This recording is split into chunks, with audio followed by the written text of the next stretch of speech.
नमस्कार। आज के इस क्लास में हम लोग प्रेजेंट कंटिन्यूअस टेंस के बारे में बात करने जा रहे हैं, है ना। कि प्रेजेंट कंटिन्यूअस टेंस का हम लोग अपने डेली लाइफ में कहाँ कहाँ पे यूज करते हैं, क्या इसका पैटर्न है, किन किन कंडीशन में यूज करते हैं, है ना। आज हम लोग एक एक करके इन चीजों को समझेंगे। तो प्रेजेंट कंटिन्यूअस टेंस का यदि हम सबसे पहले पैटर्न की बात करें, किस चीज का पैटर्न का, है ना। इसके पैटर्न पे यदि हम लोग बात करें तो इसका पैटर्न क्या होता है जी। सब्जेक्ट सबसे पहले, फिर हम लोग यूज करते हैं इज, आर या फिर एम का यूज करेंगे। ये तीनों में से किसी एक का यूज करना है, ठीक है। और इसके साथ क्या यूज करेंगे, वर्ब का फोर्थ फॉर्म प्लस ऑब्जेक्ट आएगा, ठीक है। ध्यान से समझते चलिए। Subject is, are, am, verb four और ऑब्जेक्ट। अब कंफ्यूजन हो सकता है कि एम कहां पे करेंगे। एम का यूज हम लोग आई के साथ करेंगे, ठीक है। इज का यूज हम लोग ही, सी, इट और कोई भी एक सिंगुलर नेम रहे किसी भी चीज का तो हम लोग उसके साथ इज का यूज करेंगे, ठीक है। इसी प्रकार क्या है आर। आर का यूज हम लोग वी के साथ, यू के साथ और दे के साथ यूज करेंगे। साथ ही साथ कोई भी प्लूरल नेम रहा, कोई भी प्लूरल नेम रहा उसके साथ भी हम लोग किसका यूज करेंगे, आर का यूज करेंगे। ये पैटर्न सिंपल हो गया। यदि इसी का निगेटिव पैटर्न की बात करें तो सिंपल हो जाएगा क्या, subject plus is, are, am plus इसमें हम लोग एक नया चीज क्या ऐड कर देंगे, नॉट, ठीक है। उसके बाद हम लोग फिर वर्ब का फोर्थ फॉर्म और ऑब्जेक्ट का यूज कर लेंगे, ठीक है। तो ये आपका निगेटिव सेंटेंस का पैटर्न हो गया। इसी तरह से यदि हमें इसका इंट्रोगेटिव बनाना है, इंट्रोगेटिव, है ना, तो इज, आर, एम जो बीच में है इसको हम लोग कहां ले आएंगे, पहले इज, आर, एम, ठीक है। फिर आ जाएगा आपका सब्जेक्ट, फिर आपका हो जाएगा वर्ब फोर, फिर ऑब्जेक्ट और लास्ट में एक आ जाएगा साइन ऑफ इंट्रोगेशन यानी कि क्वेश्चन मार्क का साइन कंपलसरी है। तो इस प्रकार हम लोग क्या देखें कि प्रेजेंट कंटिन्यूअस टेंस का क्या प्रॉब्लम सर, ऑब्जेक्ट नहीं आ रहा है, ऑब्जेक्ट ऑफ क्वेश्चन। अच्छा कोई बात नहीं, वो बाद में देख लेगा, ठीक है। तो ये हम लोग क्या देख रहे थे कि इसका पैटर्न हम लोग देख लिए, ठीक है। अब हम लोग यदि बात करें इसका यूजेज का, कि इसका यूज हम लोग कहां कहां पे कर रहे हैं, ठीक है। इधर क्लियर विजिबिलिटी है, ठीक है। यूजेज हम लोग सबसे पहला कहां पे करेंगे, the work which is going on, the work which is going on in present. कोई भी काम जो वर्तमान में जारी है, ठीक है। जैसे आज 24 अक्टूबर है ना। 24 अक्टूबर है, आज धनबाद में बारिश हो रही है, तो अभी बारिश हो भी रहा है ना। एट ए टाइम जिस समय हम लोग बात कर रहे हैं तो हम लोग सिंपली क्या कहेंगे, it is raining, it is raining, है ना, कि आज अभी बारिश हो रही है, ठीक है। क्या अभी हम पढ़ा रहे हैं, तो बिल्कुल पढ़ा रहे हैं। तो हम क्या सिंपल सेंटेंस बना सकते हैं, आई एम टीचिंग, तो पढ़ाने का काम मेरा अभी कंटिन्यू है। जब हम पढ़ा रहे हैं तो आप लोग सीख रहे हो, तो हम क्या कह सकते हैं कि you are learning, you are learning, है ना। अच्छा मम्मी क्या कर रही है, देखो जी मम्मी खाना बना रही है, ठीक है। तो लिख देते हैं मदर इज कुकिंग फूड, है ना, mother is cooking food, okay. पापा क्या कर रहे हैं, पापा कुछ काम कर रहे हैं, फादर इज डूइंग वर्क, ठीक है, फादर इज डूइंग वर्क, कोई दिक्कत नहीं। और सेंटेंस की बात करें तो हम कह सकते हैं माई सिस्टर इज वॉचिंग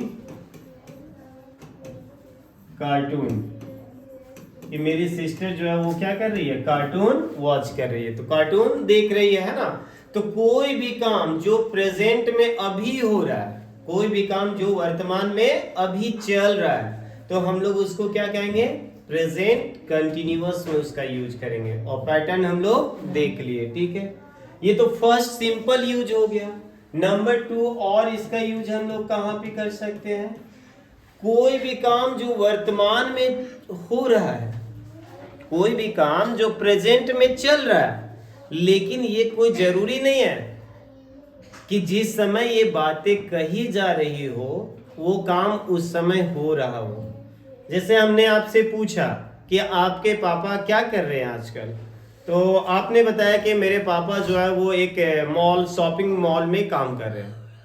तो ये कोई जरूरी नहीं है कि जिस समय हम आपसे पूछ रहे हैं तो उस समय भी आपके पापा किसी शॉपिंग मॉल में बैठ के काम कर रहे हो, है ना। हमने पूछा कि आपका बड़ा भाई जो है वो क्या कर रहा है, तो आपने बताया कि मेरा भाई जो आजकल यूपीएससी का प्रिपरेशन कर रहा है। तो ऐसा नहीं है कि जिस समय हम बातें कर रहे हैं तो आपका भाई साहब जो है ना वो यूपीएससी का बुक निकाल के बैठ के उसके प्रिपरेशन में लगा हुआ है। हो सकता है कि उस समय वो क्या कर रहा हो, क्रिकेट खेल रहा हो, है ना। लेकिन प्रेजेंट में कहने का मतलब जो है वो प्रेजेंट में कौन सा काम में बिजी है, तो वो यूपीएससी का प्रिपरेशन में चल रहा है ना।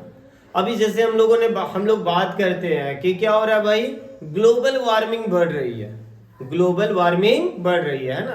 तो क्या जिस समय हम बात कर रहे हैं उस समय क्या वाकई में मेरा आजू बाजू में कोई टायर जला के क्या सीएफसी रिलीज कर रहा है, क्या क्लोरोफ्लोरोकार्बन रिलीज नहीं कर रहा है, पॉल्यूटेंट्स को नहीं भेज रहा है कि भाई ग्लोबल वार्मिंग हो रहा है या कार्बन डाइऑक्साइड रिलीज कर रहा है, ऐसा नहीं। कहने का तात्पर्य कि ग्लोबल वार्मिंग हो रहा है आजकल, है ना। कि कोई भी काम जो प्रेजेंट में क्या हो, कंटिन्यू हो, लेकिन but not that very time जिस समय वो कहा जाए, ठीक है। तो याद रखिएगा कि कोई काम है, यानी कह सकते हो the work which is going on in present but not that very time, ठीक है। लेकिन उस समय नहीं जिस समय ये कहा जा रहा हो, ठीक है। जैसे एग्जांपल में अभी हम लोग ने बात किया ना कि my father is working in a bank. चलो अच्छे सेंटेंस लिख दे रहे, my father is working in a bank, कि मेरे पापा जो है वो कहां पे जॉब कर रहे हैं, एक बैंक में काम कर रहे हैं, ठीक है। My brother is preparing for UPSC, है ना। मेरा भाई जो है वो किस चीज के लिए प्रिपेयर कर रहा है, यूपीएससी के लिए। The global warming is increasing, है ना। ग्लोबल वार्मिंग जो है वो क्या हो रहा है, इंक्रीज हो रहा है, ठीक है। तो ये सारे सेंटेंस, कोई भी काम जो वर्तमान में हो रहा हो लेकिन आपका उस समय नहीं जिस समय ये कहा जा रहा हो, ठीक है। इसी प्रकार से और हम लोग यूज कहां पे कर सकते हैं सर, इसका यूज हम लोग कहां पे कर सकते हैं, फ्यूचर का कोई भी काम फिक्स है, ठीक है। थर्ड यूज हम लोग कहां पे कर सकते हैं, फिक्स्ड प्रोग्राम